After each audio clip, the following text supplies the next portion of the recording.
야, 진짜, 야, 축하합니다. 네? 고맙습니다. 정말, 나 솔직히 기대 안 했거든? 예.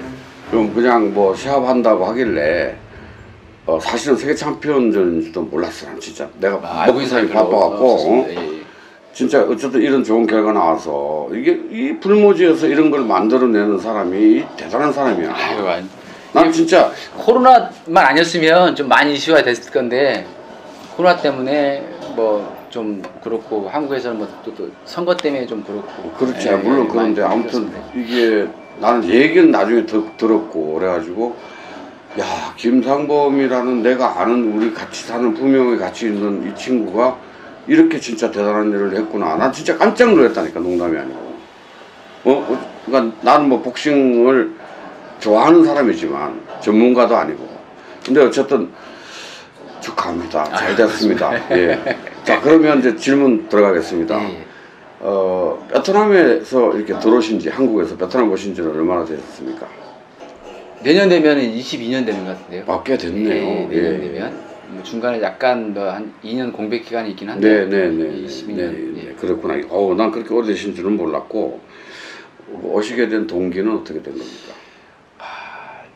혈기왕성하고 젊었을 때 방학을 많이 해서 일본을 걸쳐서 중국을 떠돌다가 네. 베트남까지 오게 됐습니다. 예, 그러니까 한국에서 조금 거시기한 게 있었네요. 예. 도망자 신세로 왔습니다. 예. 하여튼 뭐 젊을 때니까 예. 뭐 22년 전이니까 그죠? 예, 뭐 남자의 인생이라는 게 또 그런 게 있고 그죠? 예, 그렇습니다. 근데 어쨌든 여러 가지 뭐 다른 업종을 하시다가 이 복싱의 불모지 여기 정말 뭐 아마추어도 별로 없고 프로는 더더욱 아예 없는 이 베트남에서 어떻게 복싱 선수를 선발 육성할 생각을 하셨습니까? 제가 여기 처음 와서 한 7, 8년은 허송세월 보냈던 것 같아요. 네네. 다시 뭐 중국 가서 뭐 K-pop 콘서트도 하고 또 잘못돼서 또 돌아오고 뭐 이것저것 뭐 공장도 해보고 다 해봤다가 재미도 없고 하지도 못하고 뭐 잘하는 걸 좀 해보고 싶고 좀 제가 좋아하는 게 무언가라고 생각을 해봤는데 그게 40대 중반이 돼서야 내가 잘하는 게 이 운동 쪽이고 이쪽 복싱 쪽에 이제 비즈니스 영역이 나한테 좀 맞는 것 같아서 그래서 늦게 좀 시작을 했죠. 늦게 시작을 했는데 워낙 이제 좋아하다 보니까 지치지도 않고 또 더 열심히 하게 되니까 효과가 좀 빨리 나왔던 것 같아요. 그러니까 어쨌든 원래 복싱을 이렇게 젊었을 때 조금 해보시고는 안 하셨는데 이렇게 여기 베트남 와서 이것저것 해보시고 여러 가지 하시다가 원래 내 꿈, 내 어떤 드리밍을 찾아서 한 게 이제 복싱이다 이런 말씀이시죠? 근데 뭐 제가 베트남 제일 힘든 시기를 베트남에서 보내서 마음의 위로도 많이 받고 제일 보잘것없고 힘들 때 이곳에 살았기 때문에 뭔가 이곳에서 뭔가를 좀 보답도 젊은 나이에 방황한 저를 받아줬기 때문에 좀 뭔가를 이렇게 보답이라고 해야 되나요? 봉사를 좀 하고 싶은 마음에서 또 그것도 좀 있었거든요. 네, 그러시구나. 프로도 없고 제가 첫 프로 시합을 해서 제가 처음 해서 프로 선수가 그때는 제가 시킨 선수밖에 없었죠. 네, 그렇죠. 근데 지금은 이제 많이 생겼습니까? 많이 생겨서 프로협회도 만들어져 있고 아마추어도 워낙 선수는 많은데 세계 이제 이렇게 나가는 수준까지는 아직 그 시스템이 아직 안 돼 있어서. 뭐 세계 최초, 그러니까 베트남 최초 아닙니까? 건국의 최초죠. 최초. 그 니 선수라는 풀네임이 어떻게 됩니까? 응엔투니. 그러니까 무슨 급이에요? 미니멈급이죠. 미니멈. 라이트 플라이라고 해도 되고. 네네네. 기구가 틀리니까. 아주 그 몸무게가 안 나가고 48kg. 그렇습니다. 47.6kg. 47.6kg. 대충 맞췄습니다. 그렇습니다. 아무튼 어쨌든 이 소망대로 어쨌든 뭐 이렇게 쭉 그 길을 가서 세계 챔피언을 탄생시켰는데 또 한편으로는 베트남 복싱계의 개척자 또 우리 뭐 이렇게 말씀드리면 뭐한데 베트남 축구의 개척자 우리 박항서 감독님처럼 복싱계의 어떤 우리 제2의 박항서 프로모터 김상범님이 나오셨는데 소감 한마디 기분이 어떻습니까?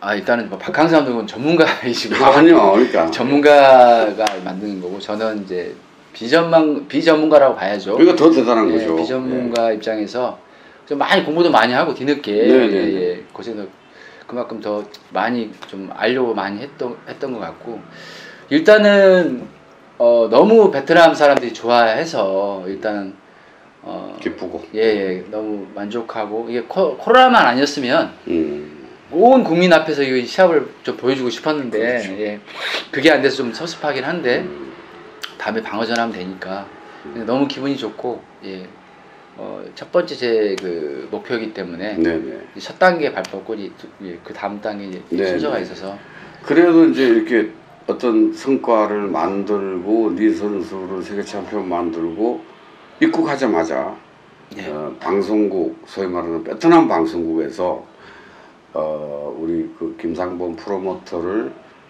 지금 팔로우하기 시작했습니다. 지금 어떤 방송 프로 바로 출연을 하셨다고 하는데 어떤 프로를 출연하셨습니까?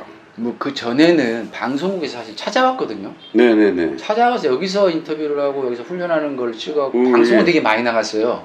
근데 이번에는 하노이 쪽에서 오라 그러는 거예요. 그래서 아우 나 격리 끝나는 날 오후에 네네. 있으니까 오라 그러는 거예요 저한테. 근데 뭐 비행기도 끊어주고 뭐 그런 식으로 호텔 잡을 테니까 오라 그래서 사실 안 가려고 그랬거든요. 안 가면 네, 뭔 예. 자리인지 모르기 때문에 일반 방송인 줄 알았더니 중앙 정부 얘기가 나오고 막 그래요. 그래서 꼭 가야 된다고 VTV 1채널 PD도 네, 네. 꼭 와야 된다고 좀 강하게 너무 얘기를 해서 이게 높은 사람들이 많이 오나 보다. 높은 사람이 많이 온다는데 누가 오냐고 얘기하니까 안 가르쳐줘요. 그리고 이제 부랴부랴 격리가 12시 끝나자마자 씻고 오단불 그냥 간 거예요. 아, 예. 뭐 갔더니 무슨 뭐 세파트 막 경비견 네, 막 예. 있고 막 탐지기 막 몇십 명 돌리고 보디가드 막 그래 보니까 이 나라 이제 그 중앙 정부 예 정부 관리하신 분들이 앞에 다 이렇게 주석님들이죠. 주석님들이 앞에 놀랐겠는데.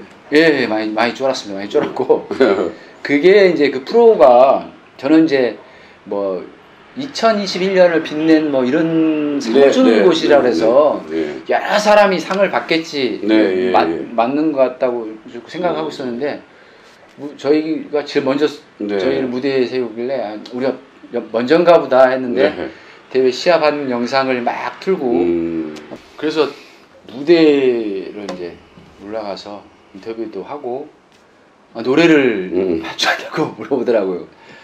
근데 이제 PD가 미리 좀 그 이틀 전인가 저기 얘기를 해줘서 노래를 정해줘서 그 노래를 이제 격리 중에 이제 연습을 해갖고 이제 버벅거리면서 했는데 앞에 이제 다 박수 쳐주니까 그래도 이제 좀 잘 끝냈던 것 같아요. 네, 그러니까 베트남 당중앙 사람들이 많이 모였고 예.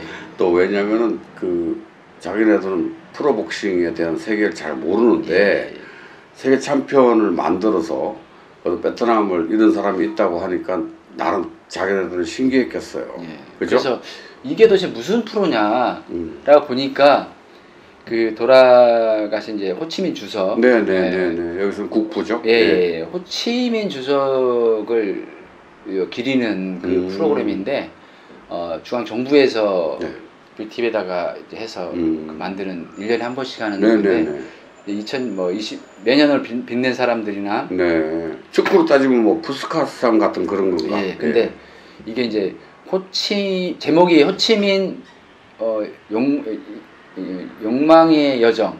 욕망의 여정. 예. 그러니까 호치민 정신을 기리는 그런 그렇게 이제 욕망을 쫓아서 불멸의 정신 뭐 그렇게 한 사람들을 상을 주는 것 같아요. 근데 상을 줬습니다. 저는 뭐 하나 받았으니까 우리 선수 거죠, 선수 거. 선수 거. 예, 선수 거고 저는 이제 가르친 코치 겸 프로모터로 프로모터.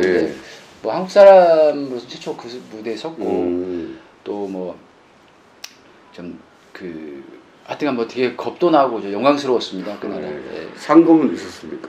상금은 저기 출연료가 좀 있었고요. 아 출연료가 네. 있었고 수단 근데 얘기는 더 좋은 게 뭐냐면 딱 끝나자마자 네네네. 막 사진 찍자고 사람들이 많이 와서 그렇겠죠. 사진 찍었는데 예, 예. 그 중에서 이제 뚱따오 메트로 네네네. 회사 네네네. 직원이 이제 높은 사람 여자분이시더라고요. 그렇겠죠. 베트남말로 막 하는데 제가 잘 못 알아먹잖아요. 그렇죠. 나중에 이제 우리 선수한테 물어보니까 베트로에서 음. 후원을 하고 싶다. 아. 예, 그래서 회장한테 직접 얘기해서 잘 됐네. 예. 조만간에 연락 오면 저 미팅하자고 이렇게 마음을. 그래서 중앙정보에 다 높은 사람들이 보니까 막 그런 게 생기는 22년 살아도 베트남 말 잘 못 알아듣나 보죠. 제일 부끄럽죠. 그게 통역 좀 데리고 다니세요 그러면. 예, 하여튼 너무 참 우리가 같은 교민이고 이 베트남에 같이 사는 사람으로서 참 자랑스럽고요. 이번에 그 세계 챔피언 만든 그 여자 복싱 선수 니라는 사람을 처음 만났을 때 기억은 어떻습니까? 7년 된 것 같아요. 7년, 네, 7년 네. 됐는데 튼이가 좀 25인가 6이니까 10대 때 봤는데 처음 그 옛날에 유명우 챔프께서 한국 베트남 프로복싱 교류전을 첫 했는데 좀 문제가 좀 생겨서 도무청에서 그 자리에 이제 같이 해서 이제 대회를 만들면서 이제 그때 시합에 그 투니가 있었거든요. 네. 근데 첫 봤을 때, 야, 과연 쟤는 몇 년을 운동해서 저런, 반사신경이라든지 동물적 감각을 익혔을까? 아, 쟤를 내가 꼭 세계 챔피언 만들어 보겠다는 생각을 처음 만나서 가졌어요. 그래요? 보고. 아. 봤는데, 근데 문제가 뭐였냐면, 뿔테 안경을 썼는데, 안경을 벗으면 앞이 보이지 않는 거예요. 예. 네.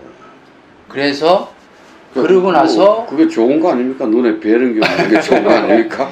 그래서 그러고 나서 한 4년, 네, 4년 뒤에 저한테 오게 된 거고요. 그 와서 이유가 있을 거 아닙니까? 왜 4년이나 걸렸나요? 그 전까지는 베트남에 처음에 제가 이제 프로 협회를 만들자고 하니까 프로 협회를 만들어야 된다라고 하니까 베트남 체육부에서 하는 얘기가 여기는 아마추어 협회가 있는데 왜 프로 협회가 필요하냐? 프로는 무엇냐라고 나한테 물어보는. 사회주의 국가니까. 예. 그래서 인식을 바꿀 수도 없고 그렇죠. 무단한 예. 노력으로 제가 했는데 힘들구나. 중국도 생긴 지가 프로 생긴 지가 8년밖에 안 됐으니까요. 예. 그래서 이제 이거를 내가 하려면 보여줘야 되는구나. 네. 선수를 좀 이런 유명한 선수 아니고 뭐 국가대표 아니고 좀 한 기본기 단단한 애를 듣다가 훈련을 가르쳐서 성적을 내고 세계 챔피언을 만들면 그때 보여주고 인정을 받고 내가 힘이 세지니까 말빨이 세졌을 때 이 시스템을 만들어야겠다는 생각을 했는데 뭐 서울 한국 데리고 와서 명우 형이 그때 당시 약속을 했었거든요. 네네. 눈 수술해 준다 그래서 명우 형께서 라식 수술을 해서 유명한 선수. 예. 눈 이제 안경 안 쓰고. 그러니까 충격받던 게 뭐냐면 의사가 수술하면서 이 친구가 복싱 선수냐고 물어보길래 그렇다고 그랬더니 아예 안 보였을 텐데 어떻게 싸웠을까요라고. 그러니까 눈에 뵈는 게 없어. 그거를 듣고 유명우 선배님 형님께서 눈물을 좀 울컥할 정도로 그렇게 동화돼서 지금 뭐 잘해서 우리 선수들이 다 이제 베테랑 선수들이 잘 하고 있습니다. 그래서 기억이 정글에서 막 보석 원석 주순 것 같은 느낌이 있죠. 하여튼 그걸 발견할 수 있는 눈을 가진 게 또 프로모터의 눈이고 예전에 우리나라에는 그런 유명한 프로모터 분들이 몇 분 계셨더랬어요. 지금은 어떻게 보면 눈 씻고 찾아보기 힘든 상황이라고 저는 아는데 우리 이쪽 그 호치민의 교민 한 사람이 그런 눈을 가졌다는 것에 대해서 높게 평가합니다. 예. 그러면 이제 제2의 그 우리 니 선수를 지금 준비를 하고 있고 어떻게 좀 그런 걸 좀 훈련하고 있는 선수가 있는지요? 계획은 이제 순서대로 스케줄이 쫙 있어요. 그러니까 세계 챔피언이 되려면 남자 같은 경우는 커리어라는 게 있지 않습니까? 그렇죠. 예. 4라운드 몇번 그렇죠, 싸우고 그렇죠. 6라운드, 그렇죠. 8라운드, 10라운드, 10라운드 넘어가면은 막 그렇죠, 그렇죠. 나라 챔피언이라든지 뭐 동양 챔피언, 예, 동양 챔피언 할 수 있고 12라운드까지 체력이 돼야 되고 어느 된 레코드가 랭킹이 또 돼야지 그렇죠. 되는 예. 근데 시간이 남자는 많이 걸리죠. 네네네. 그런데 지금 저희 선수가 지금 3월 달에 방어전을 좀 할 생각이고 네. 3월 달에 베트남에 푸니 할지 선수가 푸니 선수가 예, 푸니 이제 1차 방어전을 좀 준비하는데 저는 사실 베트남에서 하고 싶은데 네. 경기 문제 때문에 과연 경기가 풀릴지 안 풀릴지 모르고 안 풀린다면 다시 한국에서 다시 해야 되는 상황이에요. 네. 그리고 그때 베트남 남자 선수들이 아마 동양체 타이틀 매치를 할 거예요. 네, 지금 네, 이어서. 네. 그러고 나서 이제 제2의 3회 4는 계속 연결돼 네네. 또 순서가. 어떻게 보면 그런 우리 저 프로모터께서 잘 아시면 그 지금 일본, 미국처럼 그 세계 프로복싱계의 어떤 흥행이 아주 주도되는 나라고 또 많은 챔피언을 보유하고 있는 나라인데 우리 프로모터님이 베트남이라는 불모지에서 그런 선수들을 개발해낸다면 또 프로모션으로서도 또 성공할 수 있고 또 베트남을 또 더더욱이나 그런 부분에 불모지를 개척했던 그런 사람이 될 수 있지 않을까 저는 생각합니다. 그러면 지금 물론 여기까지 하시느라고 얼마나 고생을 했겠습니까? 안 봐도 뭐 거의 비디오인데 그래도 이제 소망 그리고 포부 그리고 앞으로의 계획 또 우리 그 지금 힘든 코로나 시기에 우리 교민들 분들에게 부탁드리고 싶은 말씀 뭐 그런 좀 해주시죠. 제 포부는 사실은 제가 이 목표는 우리나라가 세계 챔피언이 지금 여자 체험이 메이저기구 선수 하나 있는데 저 한 번 인터뷰를 했었어요. 네, 저는. 그때 우리 체육관에 갔었죠. 네. 일본이 항상 일본하고 한국은 그렇죠 라이벌 제일 복싱 제일 재밌었지 않습니까? 근데 일본은 지금 챔피언이 너무 많고 많죠. 네, 뭐 흥행도 좋고. 네 체급인가 이노우에가 네 체급 통합 챔피언 한 친구도 있고 실력도 좋고. 네. 제 목표는 사실은 일본 벨트를 좀 많이 뺏어오는 게 제 목표였습니다. 목표고 뭐 그게 제 목표로 시작된 건데 저는 하여튼 그 한국 사람으로서 좀 자부심을 뭐 가질 수 그런 자격은 안 되지만 제가 좀 이렇게 노력을 많이 해서 베트남 사람들한테 좀 조금이라도 좀 칭찬받고 존경받는 사람이 될 수 있었으면 전 좋겠고 우리 교민들은 지금 너무 힘들어요. 제가 지금 코로나 때문에 와 보니까 다 이제 완전히 전멸이고 뭐 와서 친구도 많은데 친구도 못 만났어요. 네, 그렇죠. 마음들이 여유가 없어서 다들 전 하는 것도 미안하고 뭐 차 마시자 밥 먹자 하는 그런 것 자체도 미안할 정도로 뭐 그런 시기에 가고 그러니까 멘탈도 다 가버리고 막 마음의 상처도 가버리고 마음의 여유도 없고 이 상태로 더 가면은 진짜 큰 난리 납니다. 그래서 조금 교민들께서 서로도 좀 이렇게 좀 위로해주고 좀 서로 응원해주고 잡아주고 이래서 좀 잘 이 시기를 잘 버텼으면 이게 언제까지 갈지는 모르겠지만 좀 빨리 끝나길 좀 바라고 우리 교민들 좀 힘냈으면 좋겠습니다. 네, 감사합니다. 그리고 어쨌든 이 어려운 와중에도 우리 이렇게 훌륭한 일을 해낸 우리 김상범 프로모터에게 작은 돈이라도 이렇게 좀 후원도 많이 좀 해주시고 격려를 많이 해줬으면 하는 게 저 바람이고요. 다들 힘들어서. 물론 힘들긴 그렇죠. 합니다만 아무튼 오늘 장시간 인터뷰에 임해주셔서 너무 감사하고요. 감사합니다. 자주 또 이렇게 어떤 부분이 되면 저희들도 관심을 갖고 또 하고 이번에 뭐 아까 말씀드린 체육회 회장이 한인회 회장이 됐으니까 좀 더 많은 그 후원을 해달라고 하십시오.